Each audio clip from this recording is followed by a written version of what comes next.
اب یہاں پھر اسی رہبانیت کی نفی ہو رہی ہے کہ جس میں سمجھا یہ جاتا ہے کہ اچھا کھانا پینا ہی برا ہے، کاہے کو پہنا جائے، بہت موٹا جھوٹا ہی کھانا چاہیے۔ اچھے کھانے پینے کا مطلب تو یہ کہ نفس پرستی ہو رہی ہے۔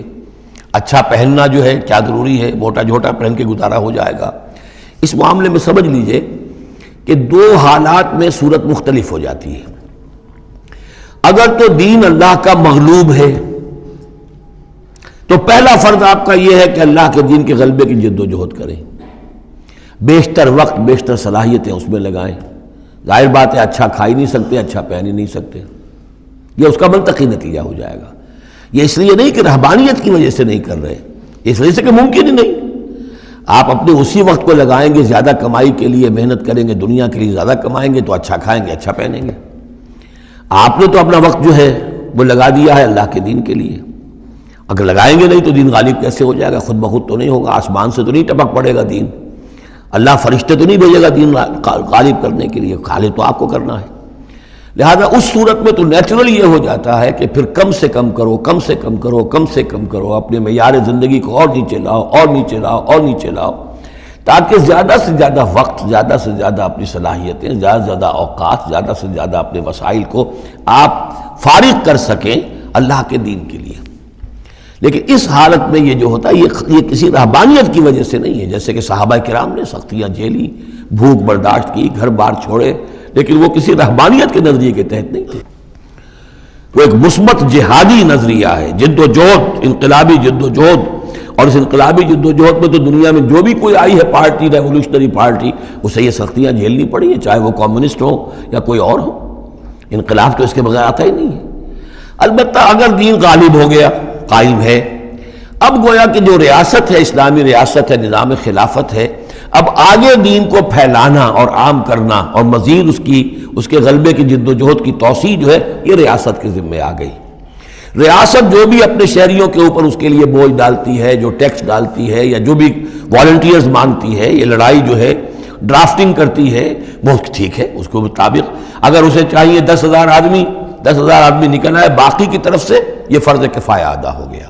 ریاست کے قائم ہونے کی شکل میں صورتحال بدل جاتی ہے۔ اب آپ اپنے گھر میں رہے، جو وقت آپ کے پاس ہے آپ اچھا کمائیں، اچھا کھائیں، اچھا پہنیں، کوئی حرج نہیں۔ آپ اپنے بچوں کو بھی اچھا کھلائیں، حلال سے کمائیں، اچھا کھلائیں۔ کوئی اسی طریقے سے کوئی آپ کو علمی کوئی آپ کا پرسوٹس ہیں، ایکیڈیمک پرسوٹس ہیں، ان میں لگے، یا یہ کہ اگر آپ نوافل میں لگنا چاہتے ہیں نفل پڑھیں اور اس کے ترقی جو ہے، اپنی روحانی ترقی جو ہے وہ تقرب بالنوافل کے ذریعے سے کرتے چلے جائیں۔ تو یہ تینوں راستے جو ہیں انسان کے لیے کھلے ہوں گے۔ کب؟ جبکہ دین غالب ہو۔ اس بنیادی بات کو بھی لوگوں نے سمجھا ہے، اس لیے وہ رہتے ہیں کنفیوژن میں۔ صاحب اولاد کا بھی حق ہے، صاحب بیویوں کا بھی حق ہے، اس کا بھی حق تو سب کا ہے، لیکن یہ کہ وہ جو صحابہ کرام کو یاد نہیں تھا کہ ان کے بھی حقوق ہیں، یا ان کا دین اور تھا، ہمارا دین اور ہے؟ کیا حضور کو پتہ نہیں تھا کہ میری ازواج مطہرات کے بھی دین ہے، ان کا بھی کیا بھی حق ہے؟ انہوں نے ذرا اپنے نفقے کے اندر اضافے کا مطالبہ کیا تو گویا کہ ایلا کا معاملہ کر لیا، گویا کہ طلاق کی دھمکی دے دی۔ یہ کیوں ہوا؟ کیا ان کے جو خاندان والے تھے ان کا حق نہیں تھا؟ ان کو وہ چھوڑ کر آ گئے مکے میں اور بھیڑیوں کے حوالے کر کے آ گئے، گویا کہ قریش کے سرداروں کے حوالے ان کے رحم و کرم پر چھوڑ کر آ گئے نا مدینے، جن کو ہجرت کا حکم ملا ہے۔ یہ ساری چیزیں دین میں، یہ ہے دو شکلیں مختلف۔ ایک ہے دین مغلوب ہے تو پہلا فرض ہے یہ کہ دین کو غالب کرنے کی جد و جہد کرو، ایک جماعتی زندگی کے اندر منسلک ہو کر تن من دھن، ان صلاتی و نسکی و مایایا و مماتی للہ رب العالمین، کم سے کم نکالو اپنے لیے، کم سے کم۔ اب ظاہر بات ہے اس میں تو پھر کم سے کم پر ہی گزارا کرنا ہوگا، صرف سبسسٹنس لیول جس کو کہا جائے، اپنے آپ کو برقرار رکھنے کے لیے، تاکہ جسم اور جان کا رشتہ تعلق جو ہے برقرار رہے، کام کر سکے آدمی۔ ہاں جب دین غالب ہو جائے اب مسئلہ بالکل مختلف ہو گیا ہے، اب ریاست ہے اور ریاست نے اپنی فوجیں بھی رکھی ہوئی ہیں، جو بھی ذرائع ہیں۔ ہاں جب بھی ضرورت ہوگی وہ شہریوں کو بلائے گی، اس وقت حاضر ہونا فرض ہو جائے گا، لیکن ورنہ عام حالات میں ریاست اس فرائض کو ادا کر رہی ہے۔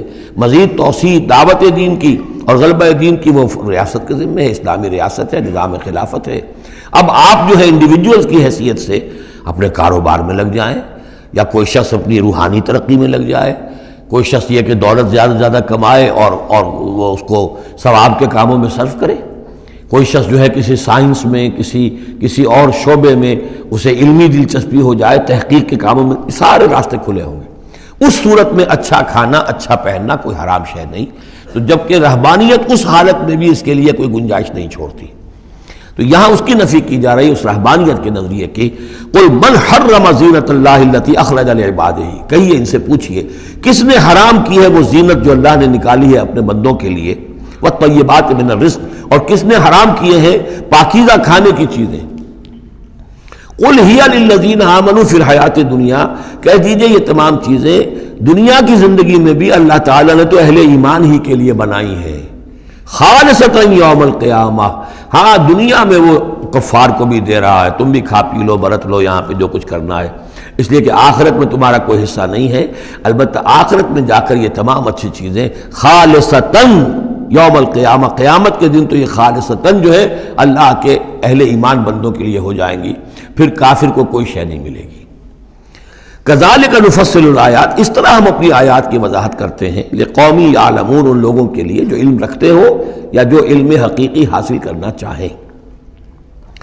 قل انما حرم ربی الفواحش ما ظہر منہا وما بطن، کہہ دیجئے کہ میرے رب نے تو حرام قرار دیا ہے بے حیائی کی باتوں کو، خواہ وہ اعلانیہ ہوں اور خواہ چھپی ہوئی ہوں، بے حیائی خواہ چھپی ہوئی ہوں، وہ بھی اللہ تعالیٰ کو پسند نہیں ہے، وہ بھی حرام ہے۔